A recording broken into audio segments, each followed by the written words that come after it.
அதாவது மாதா பிதா குரு தெய்வம் அப்படின்னு சொல்லுவாங்க.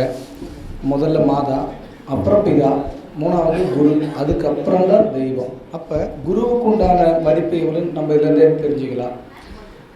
ரெண்டாவது, இன்றைக்கி ஐயாவுக்கு பிறந்தநாள் வாழ்த்துக்கள். ஏன்னா எல்லாரும் தன்னுடைய பிறந்தநாளை சொந்த பந்தத்தோட ஒரு கோவில் குளம் இப்படி வெளியில் போய் கொண்டாடுவோம். ஆனால் தன்னுடைய பிறந்தநாளையும் இன்றும் ஜோதிட சொந்தங்களோட மட்டுமே ஒவ்வொரு ஆண்டும் கொண்டாடிட்டு இருக்காரு. ஸோ அதுலேருந்தே ஐயாவுடைய ஜோதிடத்துக்கு முக்கியத்துவத்தை தெரிஞ்சுக்கலாம். சரி, இப்போ நான் எதை பற்றி பேச வந்திருக்கேன் அப்படின்னா, தந்தையால் பாக்கியம் யாருக்கு? பொதுவாகவே சில ஜாதகங்கள் பார்த்திங்கன்னா இளமையிலேருந்தே தந்தை நல்லா இருப்பார், வசதியாக இருப்பார், சொத்து சொகம் சேர்த்து வைப்பார், குழந்தைங்களுக்கு கல்யாணம் காட்சி நல்லது கெட்டது எல்லாத்தையும் பண்ணி வச்சுருப்பார். தந்தையோட அன்போடையும் செல்வத்தோடையும் நிறைய குழந்தைங்க வளருவாங்க. சில ஜாதகங்கள் பார்த்திங்கன்னா குழந்தை பிறந்ததுமே தந்தை இறந்துறதோ அல்லது பிரிஞ்சுறதோ அல்லது அவங்க அந்த குழந்தையை வளர்த்துறதுக்கு உண்டான பாக்கியம் கிடைக்காமலும் போயிடும். இப்படி 2 வகையான ஜாதகங்கள் நம்மகிட்ட இப்போ இருக்குது. சரி, இப்போ முதல் ஜாதகம் பார்த்திங்கன்னா தந்தையால் பாக்கியம் உள்ள ஜாதகம். சரி, இந்த ஜாதகம் என்ன அப்படின்னு பார்த்தீங்கன்னா, கிட்டத்தட்ட இவங்க 25/8/91 பிறந்திருக்காங்க. 12 PM விருச்சக லக்னம், கும்பராசி, சதய நட்சத்திரம், 2ல் ராகு, 3ல் சனி பகவான், 8ல் கேது, 10ல் சூரியன், புதன், குரு, சுக்கிரன், 4 கிரகம் இருக்குது, 11ல் செவ்வாய் இருக்குது. இந்த ஜாதகத்துக்கு இன்றைக்கி 35 வருஷம் ஆகுது. சரி, இந்த ஜாதகத்துக்கு படி பார்த்திங்கன்னா இவருடைய அப்பா தெளிவாக இருக்கார், நிறைய சொத்து சொகம் சேர்த்துருக்காரு. இவருக்கு இந்த ஜாதகத்துக்கு கல்யாணம் பண்ணி குழந்தைங்க எல்லாமே வந்தாச்சு. இவருடைய அப்பா கிட்டத்தட்ட ஒரு 20-30 கோடி ரூபா சொத்து சேர்த்து வச்சுருக்காரு, எல்லாமே பூமியாக. தன்னுடைய அதாவது இந்த ஜாதகருடைய அப்பா ஒரு 20-30 கோடி அளவுக்கு சொத்து சொகம் சேர்த்து வச்சுருக்காரு. இன்னமும் ஆரோக்கியமாக இருக்கார், தெளிவாக இருக்கார். கிட்டத்தட்ட வயசு ஒரு 70 ஆக போகுது. இந்த ஜாதகத்துக்கு எதனால் இப்படி அமைஞ்சது? இப்போ பொதுவாகவே ஒரு ஜாதகத்தில் 9ஆம் இடங்கிறது அப்பாவை பற்றி எடுத்துக்கிறோம். சூரியனும் 9ஆம் அதிபதியும் பலம் பெற்று கேந்திரம் திரிகோணம் இந்த மாதிரி இடங்களில் ஆட்சி உச்சமாக இருந்தாலும் நட்பர்களோடு சேர்ந்திருந்தாலும் அந்த ஜாதகருக்கு அப்பா தீர்க்க ஆயுளோடையும் தெளிவாகவும் இருப்பாங்க. இப்போ இந்த ஜாதகத்துக்கு பார்த்துக்கிட்டிங்கன்னா விருச்சிக லக்னம், இவருக்கு சூரியன் 10ல் ஆட்சி. அதுவும் இல்லாமல் 9ஆம் அதிபதியும் 10ஆம் அதிபதியும் ஒன்றுக்கு ஒன்று பார்த்துக்கிறாங்க. தர்மகர்மாதிபதி யோகமும் இருக்குது. சரி, ஐயா அடிக்கடி சொல்லுவார், ஒரு ஜாதகத்தில் ஒருத்தர் கோடீஸ்வரனாக இருக்கணும் அப்படின்னா 2ம் 11ம் தொடர்பு இருந்தால் அவங்க கோடீஸ்வரங்கன்னு ஐயா அடிக்கடி சொல்லுவார். இந்த ஜாதகத்தில் பார்த்தீங்கன்னா விருச்சிக லக்னத்துக்கு 2ஆம் இடம் குரு, 11ஆம் இடம் புதன், 2ம் சேர்ந்து தான் இருக்கும். அப்போ 2, 11 சேர்ந்தால் அவங்க கோடீஸ்வரன். அதே மாதிரி ஒரு ஜாதகத்தில் 9, 11 தொடர்பு இருந்தாலும் அவரோட 2ம் சேர்ந்தால் மகா தனவான். இப்போ இந்த ஜாதகத்தில் பாருங்கள், அதே 2 குரு, 9 சந்திரன் பார்த்துக்கிறாரு, 11 புதன், இதுவும் தொடர்பு இருக்குது. அப்போ மகா தனவான் இவங்க அப்படின்னு எடுத்துக்கலாம். இதே அப்படியே அவங்க அப்பா ஸ்தானத்துக்கு பொருத்தி பாருங்கள். 9ஆம் இடத்திற்கு 2ஆம் அதிபதி சூரியன் 2லேயே ஆட்சியாக இருப்பார். கூட 11ஆம் அதிபதி சுக்கிரனும் 9ஆம் அதிபதி குருவும் சேர்ந்துருப்பாங்க. அப்போ இந்த ஜாதகருடைய அப்பாவுக்கும் அந்த பலன் பொருந்தி வருது. அதே நேரத்தில் இந்த ஜாதகரோட அப்பாவுக்கு 2ல் குரு. இப்போ பொதுவாக அதாவது ஒரு பாடல் எடுத்துக்கோங்க. கண்ட பாக்கியாதிபதி நல்லோர் காணவே 2ல் உற மிண்டிய பூமியால் செல்வங்கள் சேரும் விளங்கிடும் குடும்பமும் மாதே. அப்போ இதில் அப்பாவுக்கு எடுத்துக்கிட்டிங்கன்னா 9ஆம் அதிபதி குருவாக 2ல் இருப்பார். அப்போ கண்ட பாக்கியாதிபதி குரு பகவான் நல்லோர் காணவே 2ல் உற. 2ல் பாருங்கள், குரு சுக்கிரன் புதன் சுபரோட சேர்ந்துட்டார், கூட லாபாதிபதி சேர்ந்துட்டார். மிண்டிய பூமியால் செல்வம் சேரும். ஒன்றும் இல்லை, இவருக்கு கிட்டத்தட்ட பார்த்திங்கன்னா ஒரு 20 ஏக்கர் காடு இருக்கும். நான் சொல்கிறது 20-30 கோடினா அது இன்னும் டபுளாக எடுத்துக்கலாம். அதாவது என்னுடைய அறிவுக்கு நான் அவ்வளோ சொல்கிறேன். அப்போ பூமியால் பல மடங்கு செல்வம் சேர்ந்துருக்கு. அதே மாதிரி ஒரு ஜாதகத்தில் 10 குடையவனோடு ஜொலிக்கும் பாக்கியத்ததிபன் சேர்ந்தாலும் மாறி நின்றாலும் வத்தாத செல்வம் அளிப்பான், பூவில் வளரும் குலவிக்கு பார்த்தாலும் செப்பு. எந்த ஒரு ஜாதத்துலேயும் 9ம் 10ம் சேர்ந்தாலும் பார்த்துக்கிட்டாலும் பரிவர்த்தனையாக இருந்தாலும் அவங்களுக்கு வத்தாத செல்வம் கிடைக்கும். அதே நேரத்தில் பாக்கியத்ததிபன் 5ல் பதிக கேந்திர திரிகோணத்தில் தாக்கிட சுபரும் கூடி சார்ந்திட அல்லால் பார்க்க ஆக்கமாம் தகப்பன் வாழ்வான் அந்திய மரணம் காலம் போக்கிடும் வெகு தூரத்தில் என்பதை பொருந்தப்பாரு. அப்போ பாக்கியத்ததிபன் 5ல் பதிய கேந்திர திரிகோணத்தில். இந்த ஜாதத்தில் பாக்கியாதிபதி பார்த்திங்கன்னா சந்திரன் கேந்திரத்தில் இருப்பார். தாக்கிட சுபரும் கூடி சார்ந்திட அல்லால் பார்க்க, இவரை சுபர் பார்க்கணும், இல்லைன்னா சுபர் சேரணும். இப்போ குரு புதன் சூரியன் சுக்கிரன் சுபர்கள் எல்லாமே பார்த்துடுறாங்க.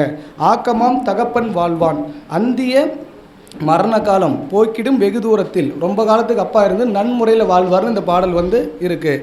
அப்போ அப்பா தெளிவாக இருக்கார். அதே நேரத்தில் இன்னொரு பாடல் இருக்குது, இவங்க வசதியாக இருக்கிறதுக்கு. பத்தோடு நிதி தன லாபன் நால்வர் பகரும் திரிகோண கேந்திர மேற மற்றவர் எங்கிருந்தாலும் சென்மன் மாநிலத்தில் கீர்த்தி நிதியுடையோன். அதாவது 10ஆம் அதிபதி 2, 11, 5ஆம் அதிபதி இவங்க கூடி திரிகோண கேந்திர தன லாபத்தில் எங்கே இருந்துட்டாலும் சரி அவங்க வசதியாக வாழ்வாங்க. அதே பாடலில் அடுத்த நாள்லைன்னு பார்த்தீங்கன்னா, பத்தோடு நிதி தன லாபன் நால்வர் பலமற்று வியமாறு 8 மேற. இதே கிரகம் 4 கிரகமும், அதாவது 10ஆம் அதிபதி 2, 5, 11, 6, 8, 12 மறைஞ்சா செத்த சவமாவான். அவன் ஒரு பணத்துக்கு சமம். சென்மன் பூவில் சிதறுவான் ஐயம் எடுத்துண்பான், பிச்சை எடுத்து சாப்பிடணும்னு பாட்டு. அப்போ 10ஆம் அதிபதி 2, 11 இவங்க 4 பேருமே பார்த்துக்கிட்டிங்கன்னா இந்த ஜாதத்தில் கேந்திரத்தில் இருப்பாங்க. அதில் 10ஆம் அதிபதி ஆட்சி, 11ஆம் இடம் சேர்க்க, 2ஆம் இடம் சேர்க்க, 5ஆம் இடம் சேர்க்க. அப்போ இவங்க வசதியாக இருக்காங்க. வீடு, காரு, பங்களா எல்லாமே இருக்குது. மேலே மாடி. ஐயா அடிக்கடி சொல்லுவார், ஒரு ஜாதகத்தில் 3, 6, 11 சனி இருந்தால் மேல் மாடி, உள்ளபடி, வெளியில் காரு, இது எல்லாமே இருக்குது அவங்களுக்கு. சொத்து, சுகம், கல்யாணம், குழந்தை எல்லாமே நல்ல முறையில் இந்த ஜாதகருக்கு அப்பா பண்ணியிருக்கார். இன்னமும் இந்த ஜாதகர் சும்மா தான் இருக்கார். அப்பா சொத்து எல்லாமே இருக்குது. இவர் அப்பாவோட சொத்தை பார்த்துக்கிறார், அவ்வளோதான். அப்போ ஒருத்தருக்கு தந்தையால் பாக்கியம் வரணுங்கிறதுக்கு இத்தனை விதிகள் இருக்குது. அதே மாதிரி அப்பா ஸ்தானத்துக்கு எடுத்துட்டிங்கன்னா 4, 9 சேர்க்க, இது எல்லாமே வசதியை அதிகப்படுத்துது. அதனால் ஒருத்தருக்கு தந்தையால் பாக்கியத்துக்கு இது ஒரு கட்டம். சரி, தந்தையால் பாக்கியம் இல்லாத ஜாதகம் ஒன்று இருக்குது. அந்த ஜாதகத்தை இப்போ பார்த்துடலாம். இல்லாத ஜாதகம்னு இப்போ பார்க்க போகிறோம். இது ஒரு குழந்தை ஜாதகம் தான், ஒரு 4 வயசு குழந்தை. ஜாதகத்தை பார்க்கலாம். இந்த ஜாதகம் பார்த்தீங்கன்னா 1/2/2021 5:44 PM. இது ஒரு குழந்தை ஜாதகம் தான். இப்போ இந்த குழந்தை பிறந்து 4 வருஷம் ஆகுது. இப்போ சமீபத்தில் இந்த குழந்தையோட அப்பா சூசைட் பண்ணிக்கிட்டார். அதாவது ஒரு குழந்தைய காலமும் சம்பாரித்து காப்பாற்றாமல், சொத்து சுகம் சேர்த்தாமல், எந்த ஒரு வசதி வாய்ப்பையும் கொடுக்காம இந்த குழந்தையோட அப்பா தற்கொலை பண்ணிக்கிட்டார். இதுக்கு அவர் குடிப்பழக்கம் அதிகம், எந்த விதமான ஒரு சொத்து சுகமும் சேர்த்து வைக்கலை, தன்னுடைய கடமையை மறந்த தந்தை. சரி, இதுக்கு ஜோதிட சாஸ்திரத்தில் பாடல் இருக்கா? கண்டிப்பாக இருக்குது. என்ன பாடல் இருக்குது? சரி, இப்போ இந்த குழந்தைக்கு பார்த்துக்கிட்டிங்கன்னா உங்கள் எல்லாருக்கும் நிறைய தெரிஞ்ச பாடல் தான். ஏன்னா நம்ம வகுப்பில் தொடர்ந்து பாடல் தான் படிக்கிறோம். முதல் பாடலே எடுத்துக்கலாம். பாரப்பா இன்னும் ஒரு புதுமை கேளு, பகலவனும் சனியும் பாம்பும் சேர, கூரப்பா குமரனவன் உதிக்கும் முன்னே, கொற்றவனே குழந்தைவின் தந்தைக்கு கண்டம் சொல்லு. அப்போ சூரியனோட சனி ராகு கேது சேர்ந்துட்டு அந்த குழந்தை பிறக்கங்காட்டியுமே அப்பா இறக்கணும். ஆரப்பா அத்தலத்தோன் சுபனை கூடி, அப்பனே கண்ணுற்று நோக்கினாலும் சீரப்பா சில காலம் பிதிரிருந்து சிவலோகம் அடைவனடா. அப்போ இவங்களோட சுபர் சேர்ந்துட்டா கொஞ்சம் காலம் இருந்து அப்பா இறக்கணும். இப்போ சூரியன் சனி கூடி கேது பார்த்துட்றாங்க. முதல் திசையே சூரிய திசை, அடுத்தது சந்திர திசை வந்ததும் சந்திர சூரியன் சாரம். அப்போ தந்தை கரெக்டாக அதில் சூரியன் சனி கூடி கேது பார்த்தனால அப்பா இறக்குறாரு. ரெண்டாவது பார்த்தீங்கன்னா கண்ட சனியோனும் கதிரும் கூடி, அதாவது கண்ட சனியும் கதிரோனும் உதித்த 9ஆம் அதிபனும். அப்போ சனி பகவானும் சூரியனும் 9ஆம் அதிபதியும் அண்டி ஒரு வீட்டினில் இருக்க. அப்போ 9ஆம் அதிபதி சூரியன் சனி கூடி ஒரே வீட்டில் இருக்கணும். இந்த ஜாதகம் பார்த்துட்டிங்கன்னா 9ஆம் இடம் குரு, சூரியன் சனி சேர்ந்தாச்சு. ஐயருக்கு அரிட்டம். அப்போ சூரியன் சனி 9ஆம் அதிபதி கூடி ஒரே வீட்டில் இருந்தால் அவருடைய திசையோ அல்லது அவருடைய சாரம் பெற்ற ஒரு திசையோ வந்தால் அப்பா இறந்துருவார். அடுத்தது கார்மேனி மந்தன் உற்ற காய்கதிரோடு. அப்போ சூரியன் சனி கூடி லக்ன சீர்மேவு கேந்திரத்தில் சேர்ந்திட.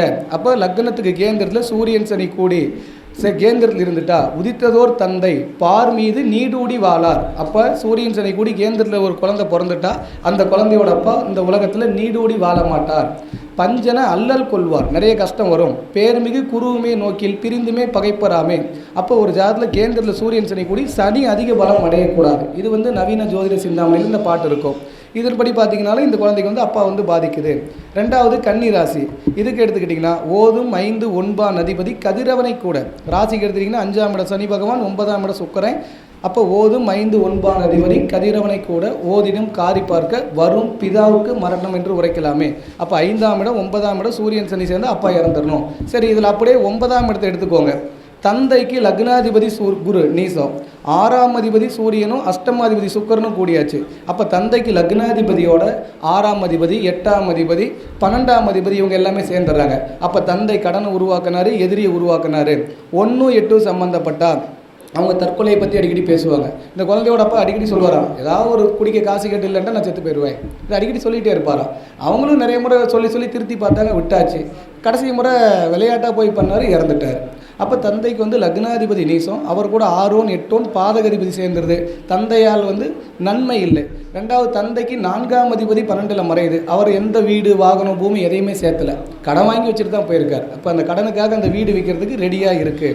அப்போ ஒரு குழந்தைங்களோட ஜாதகத்தில் அப்பா வந்து பாக்கியத்தோடு வாழ்கிறதுக்கும் அந்த குழந்தைங்களை சொத்து சேர்த்து வாழ வைக்கிறதுக்கும் இப்படி நிறைய விதிகள் ஜோதிட சாஸ்திரத்தில் இருக்குது. ஒவ்வொன்றுக்கும் பாடல் தான். ஒருத்தர் குழந்தைக்கு நல்லா இருக்கணுங்கிறதுக்கும் பாடல் இருக்குது, அப்பா வந்து கெட்டு போகிறதுக்கும் பாடல் இருக்குது. அப்போ பாடல்களை அதிகம் படித்து அதை பயன்படுத்தி தெரிஞ்சுக்கிட்டோம்னா நிறைய விஷயங்களை நம்ம தெரிஞ்சுக்கலாம். ஸோ எனக்கு வாய்ப்பளித்த குருவின் குரு ஐயாவுக்கு நன்றி, நண்பர்களுக்கு நன்றி.